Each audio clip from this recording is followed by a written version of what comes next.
নমস্কার বন্ধুরা, সকলকে স্বাগত জানাই আমাদের ইউটিউব চ্যানেলে।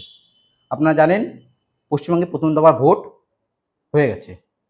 23 তারিখে ভোট ছিল, সেটা সম্পূর্ণ হয়েছে। সেই জায়গায় দাঁড়িয়ে পশ্চিমবঙ্গে বিজেপি কতটা আসন পেতে পারে বা ভালো ফল করতে পারে তা আপনাদের মাঝে তুলে ধরছি। সর্বপ্রথমে যেটি আসে সেটি দার্জিলিং। দার্জিলিংয়ে 5টি সিট পেতে চলেছে বিজেপি। এরপরে কালিম্পং। এই কালিম্পংয়ে কিন্তু বিজেপি একটা ভালো ফল করবে। এরপরে জলপাইগুড়ি। এই জলপাইগুড়িতেও তৃণমূল এবং বিজেপির মধ্যে একটা হাড্ডাহাড্ডি লড়াই হবে এবং বিজেপি পেতে চলেছে 3 থেকে 4টি সিট এবং তৃণমূল কংগ্রেস পেতে চলেছে 3 থেকে 4টি সিট।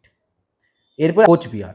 এই কোচবিহারে বিজেপি পেতে চলেছে 5 থেকে 6টি সিট এবং তৃণমূল কংগ্রেস পেতে চলেছে 3 থেকে 4টি সিট। এরপরে আসে উত্তর দিনাজপুর। এই উত্তর দিনাজপুরে কংগ্রেস পেতে চলেছে 1 থেকে 2টি সিট, সিপিআইএম পেতে চলেছে 1 থেকে 2টি সিট, তৃণমূল কংগ্রেস পেতে চলেছে 3 থেকে 4টি সিট এবং বিজেপি পেতে চলেছে এখানে 1 থেকে 2টি সিট। এবার দক্ষিণ দিনাজপুর। এই দক্ষিণ দিনাজপুরে বিজেপি পেতে চলেছে 3টি এবং তৃণমূল কংগ্রেস পেতে চলেছে 3টি। এরপরে মালদা। এই মালদা যেখানে কংগ্রেসের একটা শক্ত ঘাঁটি, সেই জায়গাতেও কিন্তু বিজেপি একটু হলেও ভালো ফল করবে। এখানে তৃণমূল কংগ্রেস পেতে চলেছে 4 থেকে 5টি সিট, কংগ্রেস পেতে চলেছে 4 থেকে 5টি সিট এবং বিজেপি পেতে চলেছে 1 থেকে 2টি সিট এবং বামজোট পেতে চলেছে 1 থেকে 2টি সিট। এরপরে আসছে মুর্শিদাবাদ। এই মুর্শিদাবাদে তৃণমূল কংগ্রেস পাবে 10 থেকে 12টি সিট, কংগ্রেস পাবে 3 থেকে 4টি সিট, সিপিআইএম পাবে 3 থেকে 4টি সিট, বিজেপি 1 থেকে 2টি সিট পেতে পারে। এরপরে বীরভূম।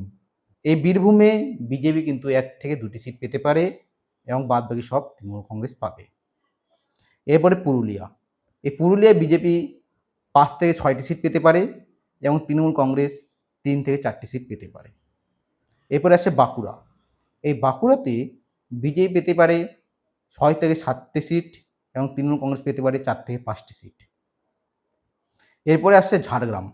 এই ঝাড়গ্রামে তৃণমূল কংগ্রেসের একটা শক্তিশালী ঘাঁটি এবং এখানে তৃণমূল কংগ্রেস একটা ভালো ফল করবে ঝাড়গ্রামে। এরপরে পশ্চিম মেদিনীপুর। এই পশ্চিম মেদিনীপুরে বিজেপি পেতে চলেছে 3 থেকে 4টি সিট এবং তৃণমূল কংগ্রেস পেতে চলেছে 9 থেকে 10টি সিট। এবার পূর্ব মেদিনীপুর। এই পূর্ব মেদিনীপুরে বিজেপি একটা শক্তিশালী ঘাঁটি রয়েছে এবং এখানে বিজেপি একটা ভালো ফল করবে এবারও এবং এখানে বিজেপি 10 থেকে 11টি সিট পেতে চলেছে এবং তৃণমূল কংগ্রেস 4 থেকে 5টি সিট পেতে চলেছে। এই যে আপনাদের মাঝে প্রথম দফার যে ভোট হয়েছে সেগুলো তুলে ধরলাম এবং দেখা যাচ্ছে বিজেপি এখানে কিন্তু একটু হলেও ভালো ফল করছে এবং তৃণমূল কংগ্রেসও কিন্তু পিছিয়ে নেই এবং বাম জোটও এবার 2026-এ খাতা খুলতে চলেছে প্রথম দফার নির্বাচনে।